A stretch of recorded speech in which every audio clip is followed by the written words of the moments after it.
हाँ। Good morning students. Good morning बेटा। आप सभी लोग कैसे हैं? Happy and healthy also? Good. तो बेटा आज आप सभी लोग तैयार हैं अपने विज्ञान की कक्षा के लिए? यस। तो बच्चे भी तैयार हैं और आपकी मैम भी तैयार है आपको कुछ नया, कुछ बढ़िया, कुछ अच्छा दिखाने के लिए और समझाने के लिए, बताने के लिए। तो चलिए अब हम कुछ देखते हैं। मेरे पास यहाँ पे कुछ सामान है, जैसे कि देसी घी, जैसे कि बेसन और जैसे कि आपका टमाटो केचप। आप सभी लोग ये चीजें देख रहे हैं। अब आप मुझे बताएंगे कि इनमें से ये सभी पदार्थ शुद्ध हैं या अशुद्ध हैं? यस। सभी बच्चे सोच रहे हैं या सभी बच्चे कहना चाहते हैं कि मैम ये तीनों चीजें बिल्कुल प्योर हैं और बिल्कुल शुद्ध हैं। या आपका राजधानी का बेसन है मैम, बिल्कुल ब्रांडेड है, इसमें तो कोई मिलावट होगी नहीं, ये शुद्ध है। ओके, इसे हम साइड कर देते हैं। ये गाय का घी है, ये भी फेमस ब्रांड का है मैम, इसमें भी कोई मिलावट नहीं होगी, ये बिल्कुल शुद्ध है। Very good. और मैम ये केचप है टॉप्स का, और मैम ये भी आपका बिल्कुल शुद्ध होगा, इसमें भी किसी टाइप की मिलावट नहीं होगी। चलिए अब मैं आपको ऐसा करती हूँ, 2 सैंपल्स देती हूँ जिसमें आप देख करके बताएंगे कंपेयर करके कि कौन सा मटेरियल इसमें से, कौन सा पदार्थ इसमें से शुद्ध है और कौन सा अशुद्ध है। मेरे पास यहाँ पे 2 कप मिल्क है, ठीक है, जिसमें से मैं एक में थोड़ा सा मिर्च के कुन्नुके और कुछ छिलके ये सब मैं डाल देती हूँ। नाउ बच्चों अब आप बताइए कि कौन सा दूध शुद्ध है और कौन सा दूध अशुद्ध हो गया। यस। अब आप सभी लोग कहेंगे कि मैम जिसमें आपने कूड़ा डाला है वो दूध अशुद्ध है और दूसरा दूध आपका शुद्ध है। Very good. लेकिन बेटा ये शुद्ध और अशुद्ध की जो अवधारणा हमारे अंदर है, हमारे बीच है, ये हमारे दैनिक जीवन की है। हमारा दैनिक मत से, दैनिक जीवन से यही विचार है कि जिस पदार्थ के अंदर कुछ भी अवांछनीय डल जाता है वो चीज अशुद्ध हो जाती है और जिसमें नहीं डलता है वो चीज शुद्ध रहती है। लेकिन विज्ञान की भाषा में, वैज्ञानिकों के मत से जितने भी पदार्थ हैं, आपका दूध, आपका बेसन, आपकी सॉस, आपका घी, ये इनमें से कोई भी पदार्थ शुद्ध नहीं है, क्योंकि वैज्ञानिक भाषा में शुद्ध पदार्थ वही पदार्थ होता है जो केवल एक ही प्रकार के तत्व से मिलकर बना होता है। और अगर हम यदि जाने तो जो घी है इसमें विभिन्न तत्व आपको मिलेंगे, सॉस में आपको विभिन्न संघटक दिखेंगे, बेसन में आपको विभिन्न घटक मिलेंगे, दूध में आपको विभिन्न घटक मिलेंगे जैसे प्रोटीन, वसा, मिनरल्स। इसीलिए ये सभी पदार्थ शुद्ध ना होकर के ये सभी पदार्थ मिश्रण कहलाती है। तो आपने देखा, आपने जाना कि जितने भी हमारे आसपास के पदार्थ हैं, यदि वो किसी एक ही तत्व से मिलकर के बने हैं तो वे शुद्ध कहलाएंगे, अन्यथा वे मिश्रण होंगे। तो चलिए कुछ मिश्रण बनाते हैं। ओके, हम अब बनाते हैं यहाँ पर भेलपूरी मैंने बनाई है जिसमें आप देख रहे हैं बहुत सारे विभिन्न घटक हैं। थोड़ी बेसन की सेव है, यहाँ पे थोड़ा टमाटो है, आपकी बॉइल्ड कैबेज है, कॉलीफ्लावर है, पोटैटोज है, चिली है और इन सब का अनियन है, प्याज डाल के टमाटर, बड़ी सी चटपटी सी मैंने यहाँ पे आप लोगों के लिए भेलपूरी बनाई है। अब आप ये आराम से कह सकते हैं कि मैम ये आपने मिश्रण बनाया है। अच्छा बेटा, क्या इसमें मैं टमाटर और डाल सकती हूँ? बिल्कुल डाल सकती हूँ। क्या मैं इसमें आलू और डाल सकती हूँ? बिल्कुल डाल सकते हैं। हम इसके अंदर कोई भी घटक घटा या बढ़ा सकते हैं, जो मिश्रण का एक गुण होता है, जिसमें हम विभिन्न घटकों को गढ़ा बढ़ा सकते हैं और उसे आसानी से अलग भी कर सकते हैं। जैसे कि मैंने यहाँ पर प्याज को अलग कर दिया, बस सिंपली हाथ से अलग कर दिया। क्लियर? ओके। अब कुछ खाते हैं तो कुछ पीना भी बनता है। तो चलिए यहाँ पे अब हम आपके लिए एक शरबत बनाते हैं। जिसे मैंने गिलास लिया है, मैं इसमें थोड़ा पानी डालती हूँ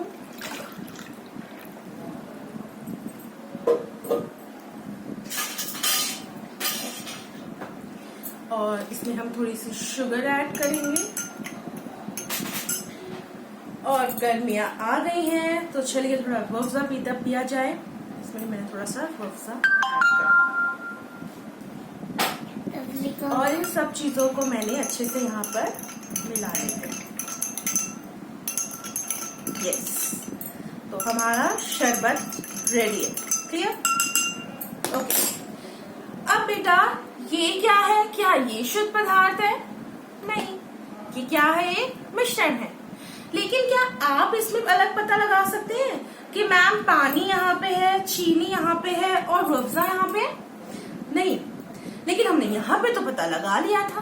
दैट्स मीन कि हम मिश्रण को दो भागों में बांट सकते हैं। एक ऐसा मिश्रण जिसके हम विभिन्न संघटकों को अलग अलग कर सकते हैं, जिसमें हम विभिन्न संघटकों को अलग अलग नहीं कर सकते हैं। अगर इसमें हम कहेंगे कि ये 4 लोगों में बांट दो, तो जरूरी नहीं है कि सबके पास बराबर बराबर मात्रा में प्याज, टमाटर, नमकीन और आपकी मिर्च आए। लेकिन अगर मैं ये कहती हूँ कि बेटा ये शरबत आप 4 लोगों में बांट दो, तो जितनी मिठास पहले बंदे में होगी, बंदे के पास आएगी, उतनी ही मिठास सभी में आएगी। क्लियर? यानी कि वह मिश्रण जिसके पर हम घटकों को अलग कर सकते हैं, जिन्हें हम पृथक कर सकते हैं, वह विषमांगी मिश्रण कहलाता है। और वह मिश्रण जिसके हम घटकों को विभिन्न भागों में अलग नहीं कर सकते, बांट नहीं सकते, वह समांगी मिश्रण कहलाता है। तो समांगी मिश्रण के अंदर उसके जितने भी घटक होते हैं उनकी बनावट समान होती है। विषमांगी मिश्रण के अंदर उसके विभिन्न घटकों की बनावट एक समान नहीं होती है।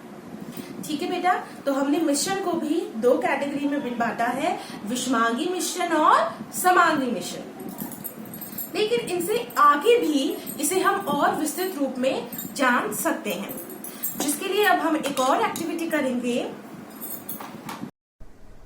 यस, तो अब हम एक और एक्टिविटी से देखते हैं। यहाँ पर मैंने 3 गिलास लिए हैं, 1, 2 and 3। ओके, इन तीनों मैंने पानी ले लिया है। अब इनको हम मिश्रण बनाते हैं। इसमें हम कुछ कुछ चीजें डालते हैं।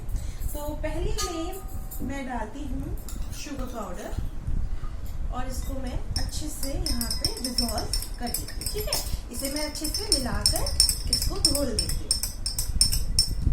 ठीक है बेटा, अब नेक्स्ट के अंदर मैं लेती हूँ थोड़ी सी मिट्टी, इसे भी मैं घोलती हूँ पानी में अच्छे से चम्मच चला करके। क्लियर? और तीसरे गिलास में मैं थोड़ा सा दूध डाल देती हूँ। ओके, और इसको भी मैं अच्छे से मिला देती हूँ। अब हमारे पास 1, 2 और 3 टाइप के हमारे पास मिश्रण तैयार है। अब हम इन्हें पता लगाएंगे कि कैसे ये आपस में एक जैसे हैं, समानताएं हैं, और कैसे ये आपस में विभिन्न हैं। तो हम पहले इसको देखते हैं कि जिसके अंदर मैंने पानी में चीनी मिलाई थी, मुझे चीनी यहाँ पर दिखाई नहीं दे रही है। दैट्स मीन कि जो चीनी है वो पानी में अच्छे से पूरी तरीके से घुल गई है। इसका मतलब ये हुआ कि ये एक प्रकार का समांगी मिश्रण है। याद है ना, समांगी मिश्रण वह मिश्रण जिसके संघटकों की बनावट एक समान होती है और हम जिन्हें पृथक नहीं कर सकते। अब हम इसकी बात करते हैं। यहाँ पर मैं देख रही हूँ कि कुछ हल्के हल्के कण ऊपर तैर रहे हैं और कुछ भारी भारी कण नीचे जम गए हैं और कुछ पानी में घुल गए हैं। ठीक है, यानी कि इनके जो घटक हैं मैं पहचान पा रही हूँ, और इसका मतलब कि इसके जो घटक हैं इनकी बनावट एक समान नहीं है। इसका मतलब ये एक विषमांगी मिश्रण है। अब चलिए हम दूध वाले को देखते हैं। इसके अंदर भी मैं पूरा मुझे लग रहा है कि हाँ ये तरीके से पूरा आपका समांगी मिश्रण है, लेकिन एक्चुअली में बेटा अगर हम 1 स्पून इसकी लेते हैं तो और इसे हम सूक्ष्म दर्शी के नीचे देखते हैं तो हमें विभिन्न घटक इसके तैरते हुए दिखाई देते हैं। यानी कि ये हमारी आंखों का थोड़ा सा धोखा हो जाता है कि हमें दिखता है समांगी मिश्रण है, बट एक्चुअली में ये एक विषमांगी मिश्रण होता है, मगर ये इस वाले विषमांगी मिश्रण से पृथक है, क्योंकि इसके घटक देखिए आप नीचे बैठ जाते हैं, इसमें ऐसे घटक नीचे नहीं बैठते हैं। तो ऐसा विलयन, ऐसा सॉल्यूशन जिसके अंदर घटक पूरी तरीके से मिक्स हो गए, हम अलग नहीं पता लगा पा रहे हैं। चलिए हम छान कर भी देख लेते हैं कि कहीं चीनी छनके तो नहीं आ गई है। नो, देखिए बिल्कुल क्लियर है। इसका मतलब क्या है कि हम इसके घटकों को अलग नहीं कर सकते हैं। ठीक है, ये पार्टी चल रही है। अब हम देखेंगे कि इसको हम छान के देखते हैं। यस, ये देखिए हमने देखा है कि हमने इनको पृथक कर दिया है। ये हमारा सॉल्यूशन क्लियर है और ये हमारा थोड़ा सा इम्प्योर है, यानी कि इस विषमांगी मिश्रण को हम छलनी के द्वारा पृथक कर सकते हैं। और बेटा जो आपको थोड़ा सा डस्टी कलर दिख रहा है वो भी नहीं होगा अगर मैं छलनी की जगह फिल्टर पेपर यूज करती हूँ। क्लियर। अब हम अपने थर्ड गिलास की चीज को छान के देखते हैं। यस, इसके पदार्थ हम अलग नहीं कर पाए हैं। जैसा सॉल्यूशन आप इसमें देख रहे हैं, सेम ही पानी, वैसा ही पानी यहाँ पर भी हम देख रहे हैं। तो ऐसा विलयन, ऐसा सॉल्यूशन जिसके अंदर हम घटकों को पता नहीं लगा पा रहे हैं, जिसकी सारी की सारी बनावट समान है, जिसे हम पृथक नहीं कर पा रहे हैं, वह कहलाता है विलयन। और जैसे कि ये वाला था जिसके अंदर घटक नीचे बैठ जाते हैं, हम उन्हें पृथक कर सकते हैं, वह कहलाते हैं निलंबन। और जो हमें देखने से तो समांगी मिश्रण लगते हैं लेकिन होते विषमांगी मिश्रण है, वो छनक कर भी आ जाते हैं, सेम दिखते हैं, उनको हम कहते हैं कोलॉइड्स। इन दोनों में, या हम तीनों को भी ले लेते हैं, शामिल कर लेते हैं, हम इन्हें अलग भी कर सकते हैं एक और विधि के द्वारा, जिसे हम कहते हैं टिंडल प्रभाव। टिंडल प्रभाव आप लोगों ने अपनी दैनिक जीवन में जरूर ऑब्जर्व करा होगा। कभी आपने देखा होगा कि आप अंधेरे में हैं कमरे में और एक हल्की सी खिड़की खुलती है या दरवाजे की किनारे से प्रकाश एंटर करता है, तो आपको वो पूरी बीम, पूरी प्रकाश की किरण दिखाई देती है। वो आपको इसलिए दिखाई देती है क्योंकि जो वायु है उसमें छोटे छोटे कण होते हैं, तो जब सूरज की रोशनी उन कण पे पड़ती है वो अलग हो जाते हैं और वो प्रकाश को रास्ता देते हैं। प्रकाश प्रकीर्णन होता है जिसे हम टिंडल प्रभाव कहते हैं। तो वही टिंडल प्रभाव यानी कि प्रकाश का पथ दिखना, वो हम यहाँ पर देखते हैं, जिसे हम एक टॉर्च की विधि से देखेंगे। तो यहाँ पे मैं अपना मोबाइल यूज करके आपको टॉर्च से दिखाती हूँ कि हम टिंडल प्रभाव से इन 3 प्रकार के मिश्रण जो हमने तैयार करे हैं, हम उन्हें कैसे अलग दिखा सकते हैं। ये देखिए, जब मैं पहले में लगाती हूँ आपको प्रकाश का एक क्लियर पाथ दिखाई नहीं दे रहा। इसका मतलब जो विलयन होते हैं वो टिंडल प्रभाव नहीं दिखाते हैं। नंबर 2, क्योंकि यहाँ पर हमारी मिट्टी के कण नीचे बैठ गए हैं, हम इनको दोबारा से हिलाते हैं ताकि टिंडल प्रभाव इसके अंदर दिखाई आपको दे। ये देखिए, आपको प्रकाश का रास्ता दिखाई दे रहा है, लेकिन इसके अंदर बच्चे क्या होते हैं निलंबन में, कुछ टाइम के बाद जब हम इसको ऐसे छोड़ देंगे, मिट्टी के कण नीचे बैठ जाएंगे और तब अगर हम टिंडल प्रभाव देखना चाहेंगे हमको दिखाई नहीं देगा। क्लियर। अब हम अपना थर्ड को देखते हैं, जो हमारा दूध हमने पानी के अंदर घोला था, यहाँ पे हम देखते हैं तो हमको प्रकाश का पाथ दिखाई दे रहा है।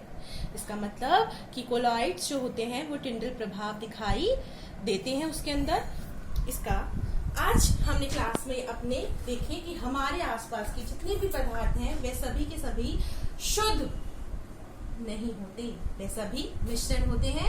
1 या 2 से अधिक पदार्थों से मिलकर के वो बने होते हैं। शुद्ध पदार्थ वही होता है जिसमें सिर्फ एक ही तत्व मिलकर वो बनाता है।